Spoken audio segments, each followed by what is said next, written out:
DIY ulit tayo mga kabrad. Kung natatandaan nyo yung last upload natin ng ating video, yung chinek natin kung kailangan na bang linisin yung throttle body.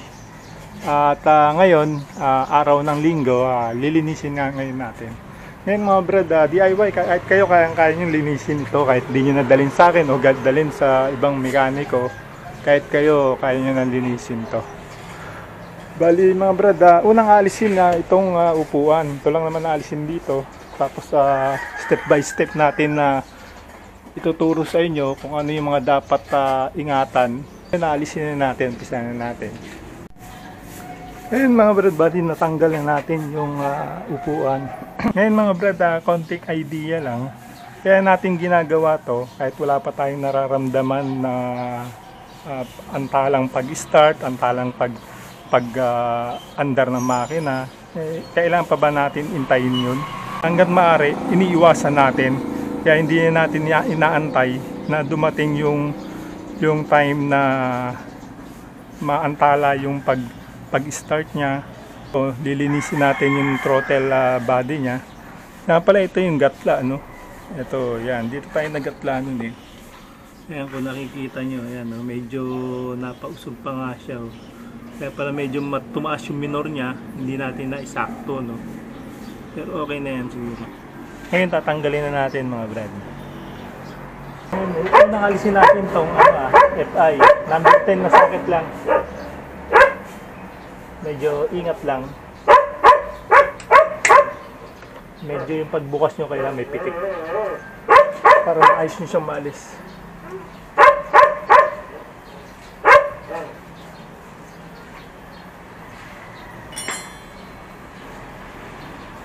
Inalis natin yung pinakasakit ng injector para mahugot natin silang maayos.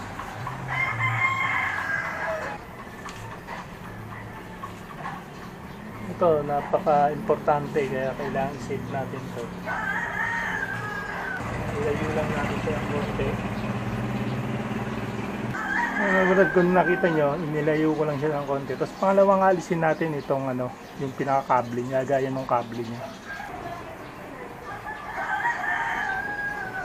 Kita niyo ba mga brad? Ngayon, naalis na natin yung dalawang bolt niya na Allen type. Alisin na rin natin yung kable. Ang next na alisin natin, itong niya, bolt papuntang air filter.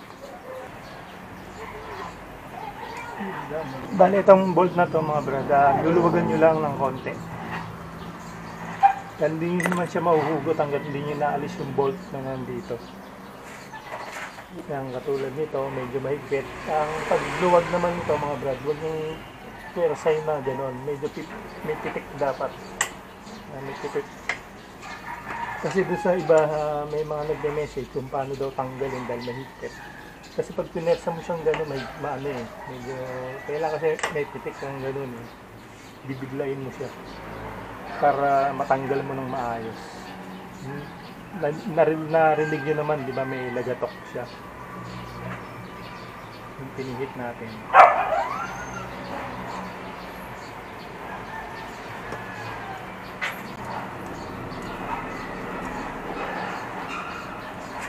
Yan mga brad, ito pala. Yung isa mahaba, isa maigsi. Itong mahaba, andito kung nakaharap kayo, andito sa kaliwa. Ito sa kanan. Kaya dapat huwag kayong magkamali dyan. Kasi ito yung papasok sa mismong ng makina nyo. Pag nagkabaliktad kayong ganyan, hindi nyo maipapasok na maayos yun.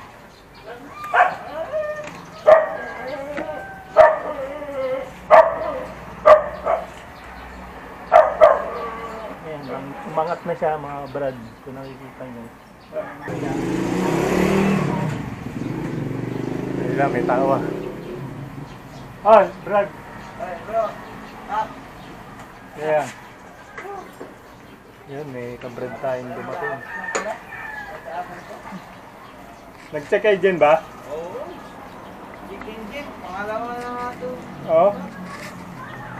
Dali lang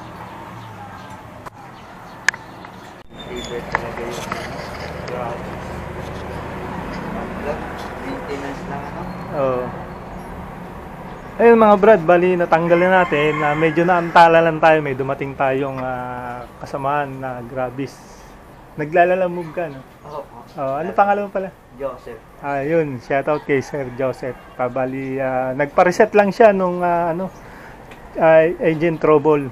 Kasi yung battery niya medyo, siguro yung talaga sakit ni Yamaha, no? Baga, wala pang 1 year yung battery niya. Medyo bumababa na yung charging niya. Kaya madalas siya pangalawang beses na, no? Na ikaw nag-check agent. Kaya ang payo ko sa kanya, bilhin na lang siya. Bali doon siya nagcha-charge sa mismong natin. Kaya gamitin talaga yung battery niya. Ngayon yung battery niya dapat medyo magandang klase. Yun yung advice ko sa kanya. Medyo pricey yung bilhin niya na para sigurado tumagal ng 4 years, mga ganon.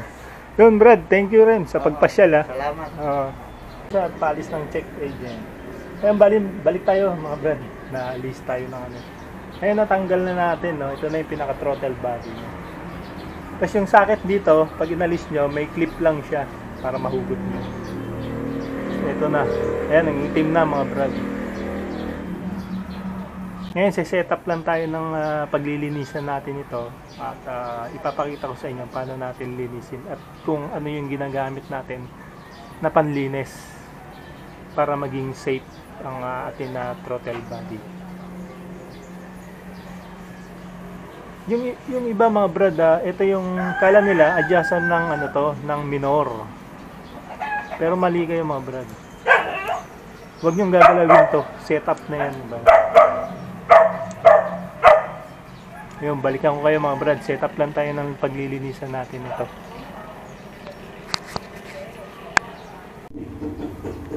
So ayun mga brad, bali ito babakasin na natin. Ito nga pala, sinet up na natin. Ito yung pinakapanglagayan ng natin na paglilinisan. Tapos meron tayong basahan. Tapos meron tayong ayan, throttle body. By choke cleaner. Tatanggalin natin yung allen. Sinasabi ko sa inyo. Medyo maigpit to mga brad. Medyo talagang niniwi kayo sa pagbukas.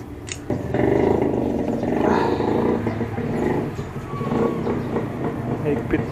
Gagawin kasi natin mga brad, paghiwalayin natin tong manifold. Ito yung manifold. Ito yung throttle body.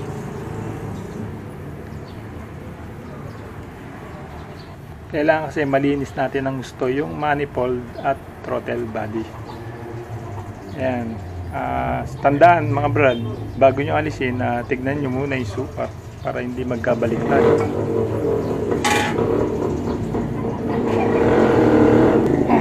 Ganun ulit mga brad, may pitik. Medyo bibigyan nyo ng power.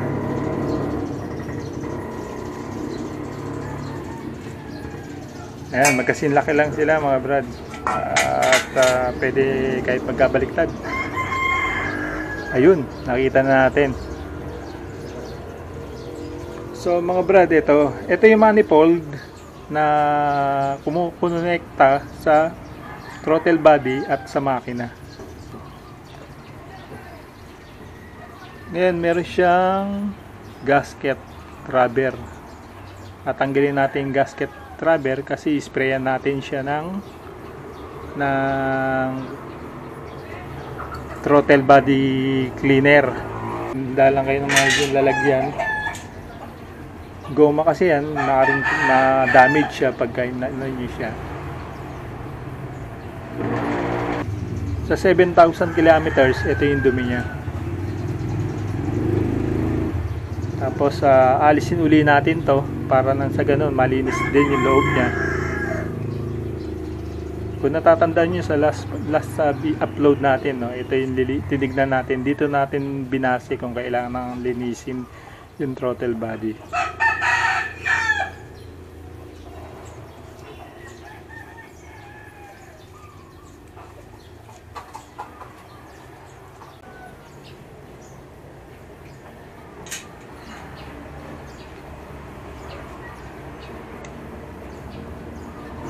Ngayon mga brad, linisin na natin.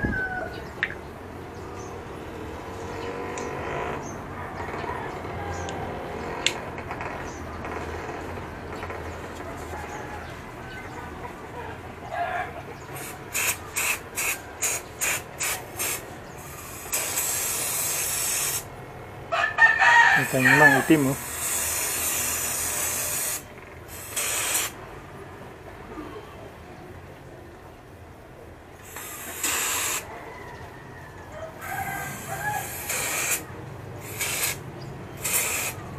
Ngayon, mga brad, inuulit ko, kaya natin ginagawa yung preventive maintenance para hindi na tayo maantala yung pag, in case na dumating pa yung hirap siya mag-start. I-start siya, kaso lang mamamatay, mga ganun ba. Kaya gumagawa tayong preventive maintenance. Kasi sabi ng iba, ba't mo daw gagalawin kung wala ka man nararamdaman na kakaiba? Hintayin pa ba natin yun? Yeah.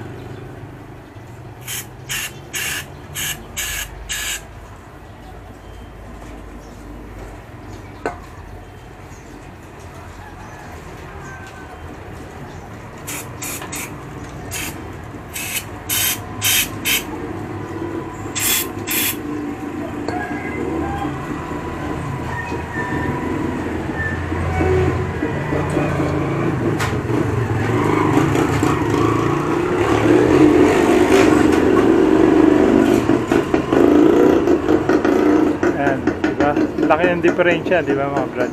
Saka nakita niyo yung dumi.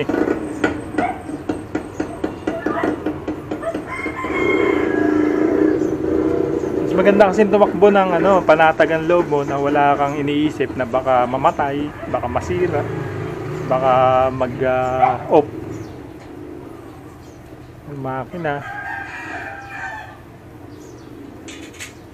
Ngayon ito naman manifold ang natin lilinisin.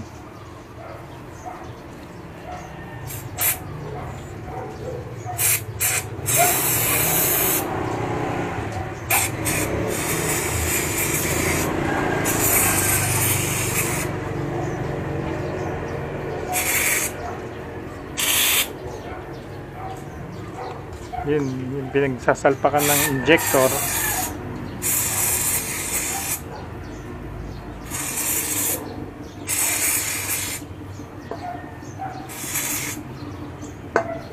Ayan, nakita nyo naman yung dumi, mga brad.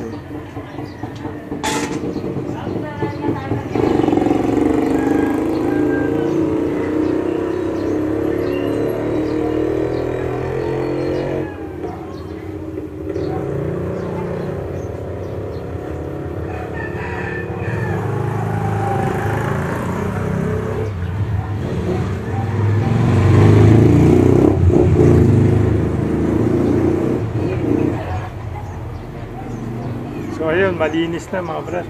Pwede ka na mag-gana.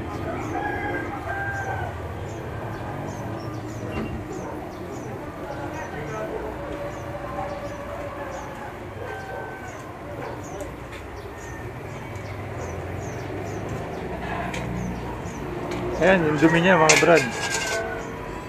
Yung dumi ng atin na throttle body.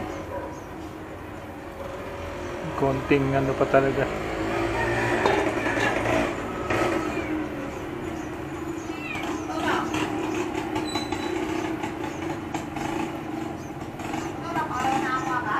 So ayun mga brad, bali nalinis na natin, ibabalik na lang natin mamaya. I-set up lang natin doon yung camera para makita nyo rin yung pagbalik. Ngayon pagbalik, kung ano yung unang huli nyong ginawa rito sa pagtanggal ito, yun yung gagawin nyo naman sa pagbabalik. Ngayon itong mahaba, dito nga sa kaliwa. Salpak muna natin, huwag muna natin silipan ng todo.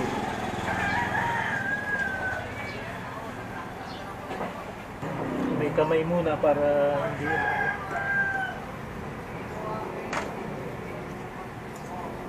ngayon sa pagbabalik mga brad, kailangan na smooth nyo mapapaikot tong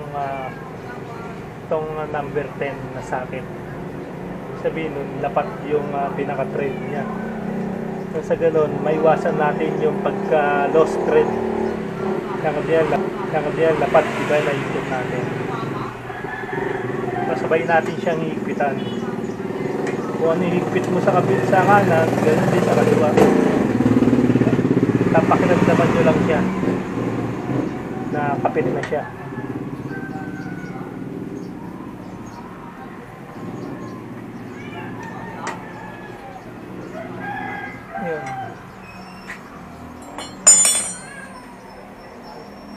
So ayun. Ayan yung kable niya, yung mahawak dun sa, ito yung throttle body, tapos ito yung kable niya. Pag nagbibigay kayo ng throttle, yan, nahatak niya yan. Tapos yung manifold pinagkabitan nung sa intake. Yan. Yung exhaust, hangin, baga kumukuha ng hangin yan. Ito yung nagbubuga ng fuel. Baga nakasetting na kasi yung fuel natin, kaya wala na tayong dapat i-adjust na minor. Sabi nung iba minor daw to alam ko pag in-adjust mo kasi to lalakas lang ng ganyan. Oo, minor talaga yan. Kaso hindi parang sa ano ko hindi dapat ginagalaw din. Nakasetting na yan, kumbaga. Nakasetting na yan dito Ito lang hangin ang gagalawin nyo. Para doon sa may mga idea na kung paano paggalaw. Kung wala ka pang idea sa paggalaw nito, huwag mong gagalawin. Node muna pag may time sa YouTube. Mga DIY. Kasi kung makapansin nyo, pagka ginalaw ko to, dinagdagan ko ng hangin counterclockwise.